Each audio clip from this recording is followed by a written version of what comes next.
తెలంగాణ రాష్ట్ర కాంగ్రెస్ పార్టీ అధ్యక్షులు ఉత్తమ్ కుమార్ రెడ్డి పిలుపు మేరకు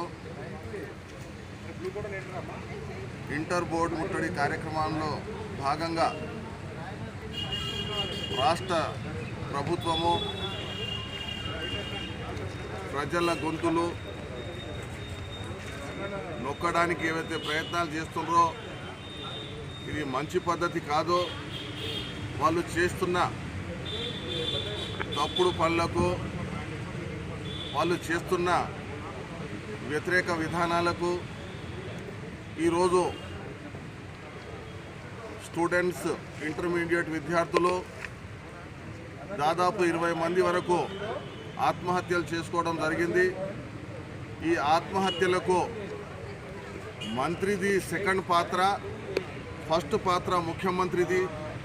ఎందుకంటే మంత్రులకు కూడా స్వయం ప్రతిపత్తి లేని ఈ రాష్ట్ర మంత్రులు ఉన్నారు కాబట్టి, ఉదాహరణకు గతంలో డిప్యూటీ సీఎం ఉన్నటువంటి రాజయ్య గారికి ఆయన సొంత క్యాబినెట్లో, ఆయన సొంత పోర్ట్ఫోలియోలో కూడా ఆయనకు మాట్లాడే అవకాశం లేదు.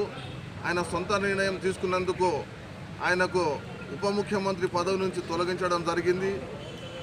అదే ఉద్దేశంతో దాని తర్వాత సంకేతాలు ఏంటంటే, ఎవరు కూడా ప్రశ్నించే వాళ్ళు ఉంటే వాళ్ళకి ఇదే గతి పడుతుందని చెప్పి కేసీఆర్ సంకేతాలు ఇవ్వడం వలన ఈరోజు రాష్ట్రంలో ఎవరు కూడా కేసీఆర్కి కేసీఆర్ చేస్తున్న నియంత పాలనకు ప్రశ్నించే నాయకుడే కరువైండు. కాబట్టి తెలంగాణ ఇస్తే తెలంగాణలో మన విద్యార్థులు ఇంతమంది చనిపోతే ఒక్క దగ్గర కూడా పలకరించలేని పరిస్థితి, ఆత్మహత్యలు చేసుకుంటే రైతులని పరామర్శించలేని పరిస్థితి, ఇంత ఘోరమైన పరిస్థితి ఉన్నప్పుడు మేము ప్రతిసారి ప్రజలకు ఎలాంటి ఇబ్బందులు జరిగినా, ప్రజలకు ఎలాంటి నష్టాలు జరిగినా కాంగ్రెస్ పార్టీ తరఫున మేము ఎప్పటికైనా వాళ్ళ ప్రజల వెంబడి ఉండి వాళ్ళ గురించి ప్రశ్నిస్తామని చెప్పి ఈ సందర్భంగా తెలియజేస్తాం.